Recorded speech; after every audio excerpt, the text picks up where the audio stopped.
Assalamualaikum everyone, this is Sikandar Khan and today we will be discussing about how to create lasting impression on others. What is lasting impression? सबसे पहले तो हमें ये जानने की ज़रूरत है कि हम अपना इम्प्रेशन कैसे लास्टिंग कर सकते हैं, कैसे ऐसा इम्प्रेशन जाहिर कर सकते हैं कि लोग हमें याद भी रखें और लोग हमें नोटिस भी करें। आज मैं आपको बताऊंगा 4 स्टेप्स जिनको फॉलो करके आप लास्टिंग इम्प्रेशन क्रिएट कर सकते हैं। तो आइए वीडियो स्टार्ट करते हैं। आइए बात करते हैं स्टेप नंबर 1 से। Step number 1 is groom yourself. Yes, groom yourself. Grooming is the key. Grooming is the key for creating an impression, positive impression. Grooming के लिए आपको सबसे पहले अपनी हाइजीन का ख्याल रखना होगा। आपको सबसे पहले अपनी इंटरनल ग्रूमिंग करनी होगी। Second step comes with your physical appearance.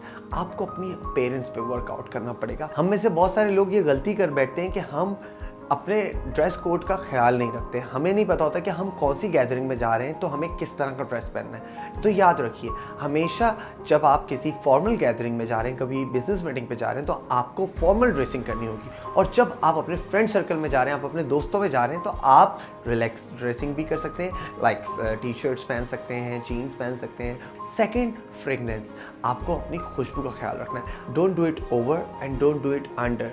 उसके साथ साथ अपने हेयर, नेल्स और उसके साथ साथ टीथ, ये चीज़ों का भी बहुत ज़्यादा ख्याल रखना है। अपने बालों को हमेशा ग्रूम रखना है, अपने बालों को हमेशा टाइडी रखना है। याद रखिए, जब आपका क्लीन हेयर कट होता है तो आप एक सिग्निफिकेंट लगते हैं। और जब हम लेडीज़ की बात करेंगे तो लेडीज़ में हमेशा ये चीज़ को प्रेफरेंस दी जाती है कि जब वो कॉर्पोरेट मीटिंग कर रही हो तो उनके बाल टाइड अप हो। इनफॉर्मली किसी गैदरिंग में तो they can loosen up their hair. उसके साथ साथ हम बात करते हैं टीथ की। आपके दांतों का शेप जैसा भी है, पर ये साफ होना चाहिए।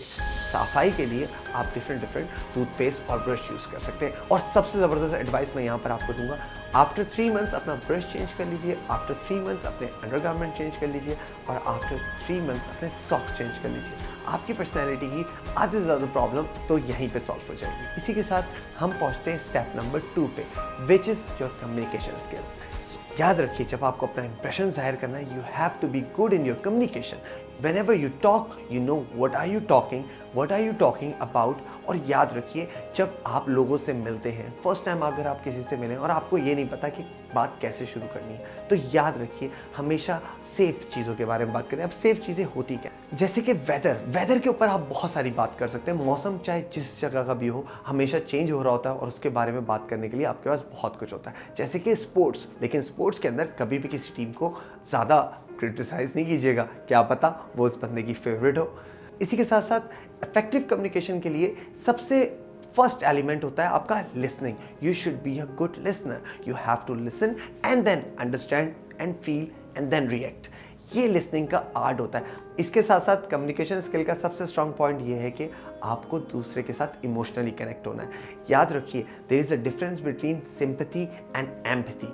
Always use empathy. हमेशा फील करें कि अगला बंदा उस वक्त किस पेन से, किस प्रॉब्लम से, किस डिफ़िकल्टीज से गुजर रहा है। तो आप जब उस चीज़ को अपने माइंड में रखेंगे तो आप उसकी बात को भी समझ पाएंगे और आप उसके ऊपर अच्छा इंप्रेशन जाहिर कर सकते हैं। Attitude, that's our next step. You have to change the attitude. You have to be yourself. You have to change yourself. याद रखिए, be the change you want to see in the world. हमेशा अपने अंदर पहले change लेकर आए। जब आपके अंदर चेंज आएगा तो आप सबसे स्टैंड आउट ऑटोमेटिकली हो जाएंगे। आप हमेशा नुमाया ही रहेंगे क्योंकि आपके अंदर वो चेंज होगा जो आप अपने अंदर से लेकर आए। आपको अपने एटीट्यूड, अपने माइंडसेट, अपने आप को कॉन्फिडेंट शो करवाना है। शो करवाना नहीं है, फील भी करना है।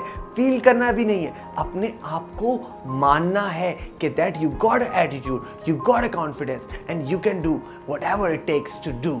याद रखिए, ये ज़रूरी नहीं है कि आपको हर काम आता हो, पर ये ज़रूरी है कि आप हर काम करने के लिए अपने आप को पॉजिटिव रखें, अपना एटीट्यूड कैन डू वाला हो। याद रखिए, इस दुनिया में 4 तरह के लोग होते हैं। एक वो जो एबल होते हैं पर नॉट विलिंग होते हैं, एक वो जो विलिंग होते हैं पर एबल नहीं होते, एक वो जो एबल भी नहीं होते और विलिंग भी नहीं होते, और सबसे last but not the least, they are the winners, जो एबल भी होते हैं और विलिंग भी होते हैं। तो आपको भी एबल भी बनना है और विलिंग आप अपने एटीट्यूड से बनेंगे, एबल आप अपनी प्रैक्टिस से बनेंगे। सेंस ऑफ ह्यूमर, याद रखिए अगर आप फनी नहीं हैं तो आप अट्रैक्टिव भी नहीं बन सकते। इसका कतई ये मतलब नहीं है कि आप फनी हो पर लेम हो। इसका मतलब ये नहीं कि आप बहुत चीप जोक्स सुनाएं और फनी हो जाएं। नहीं, हमेशा याद रखिए अपनी पर्सनैलिटी को इस तरह से एग्जिबिट करें, इस तरह से शो करवाएं कि हर कोई आपका दीवाना हो जाए, आपको पसंद करे। अगर आपको पसंद कैसे करेगा? जब आप ह्यूमरस होंगे, जब आप जोक क्रैक्स करेंगे, जब आपके पास से पॉजिटिव वाइब्स आएंगी, जब आपके पास से पॉजिटिविटी आएगी। तो जब आप एक जोक क्रैक करते हैं और किसी को हंसा देते हैं तो वो बंदा तो आपका दीवाना होगा ही ना। और जैसे कि आपको पता ही है कि किसी के चेहरे पे मुस्कुराहट लेकर आना सदका जारिया है।